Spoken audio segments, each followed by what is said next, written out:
Bonjour mes élèves, encore une fois, et bienvenue dans cette nouvelle leçon, les compléments circonstanciels de lieu et de temps. Alors, vous savez bien que la fonction complément est une fonction très importante dans toutes les phrases parce qu'il ajoute euh, une information sur d'autres circonstances. Par exemple, ici dans notre leçon, on va voir les circonstances de lieu et les circonstances de temps. On va aussi reconnaître les différents compléments, comment est-ce qu'ils se composent, par quelles questions peut-on les retrouver dans toutes les phrases. Alors cette leçon, je vous rappelle que c'est la leçon de l'unité 10 de votre manuel. Suivez bien cette leçon et vous pouvez faire pause n'importe où pour bien suivre les exemples.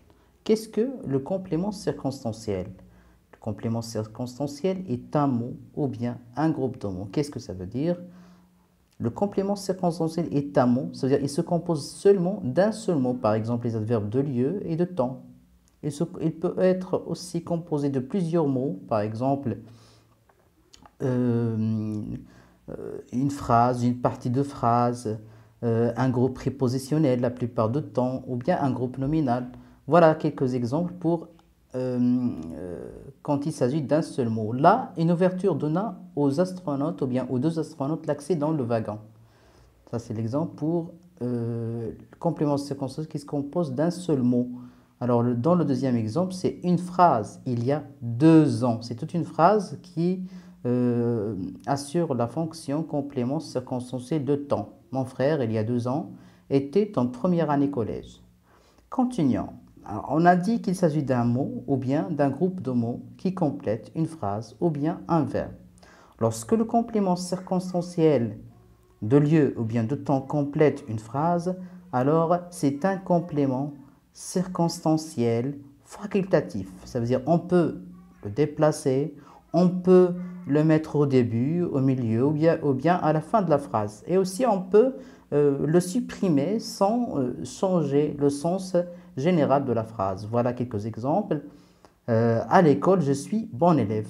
Le groupe prépositionnel à l'école, c'est le groupe qui fait la fonction complément circonstanciel de lieu. Je suis, virgule, à l'école, un bon élève. Je suis un bon élève à l'école. Je suis un bon élève. Dans la dernière phrase, vous avez vu qu'on a pu même supprimer le complément circonstanciel de lieu sans changer le sens de la phrase. Or, quand il s'agit de complément circonstanciel essentiel, d'accord, ça veut dire il complète un verbe qui est essentiellement circonstanciel. Alors, en français, il y a beaucoup de verbes qui sont essentiellement circonstanciels. Ça veut dire après ces verbes-là, on doit mettre un complément circonstanciel, essentiel et obligatoire. Le verbe ne se comprend pas. La phrase reste toujours incomplète lorsqu'il n'y a pas ce complément circonstanciel. Alors, je vous donne quelques exemples. Par exemple, le verbe aller et le verbe venir. Je vais à l'école. Lorsque je dis je vais, la phrase reste incomplète.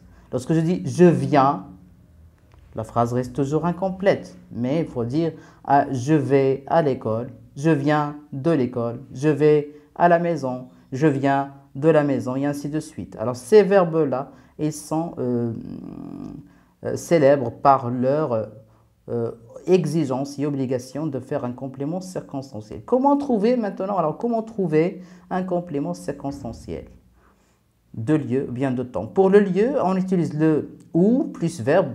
Non, verbe c'est entre parenthèses parce que on peut utiliser ou plus toute une phrase. Ou plus une phrase. Où se trouve le marché? Le marché se trouve au milieu de la ville.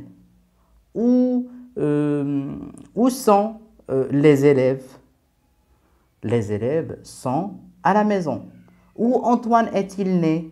Antoine de Saint-Exupéry est né à Lyon. Voilà quelques exemples. Alors, où, c'est l'adverbe ou bien le pronom interrogatif, d'accord, qui pose la question à propos du lieu ou bien du complément circonstanciel de lieu. Où Antoine est-il né? Antoine, le sujet de Saint-Exupéry, bien sûr. Antoine de Saint-Exupéry, le sujet. plus le verbe. Les compléments circonstanciels de temps répondent eux aussi à la question quand. Quand plus verbe ou bien plus une phrase. Interrogatif bien sûr. Quand l'école sera réouverte? Quand l'école sera réouverte? L'école sera réouverte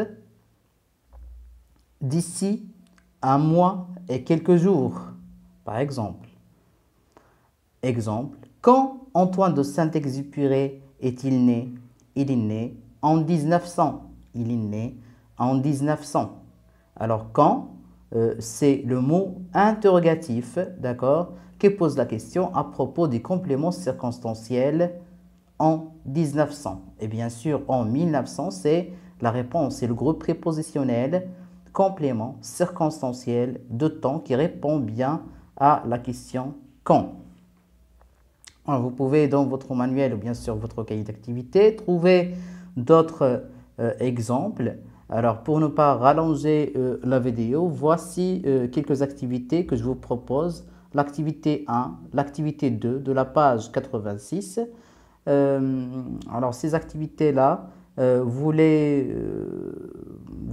ferez et puis on se rencontre bien sûr sur WhatsApp ou bien sur l'application Zoom pour toute autre question ou bien pour toute autre correction de vos exercices. Bonne journée à tout le monde et au revoir.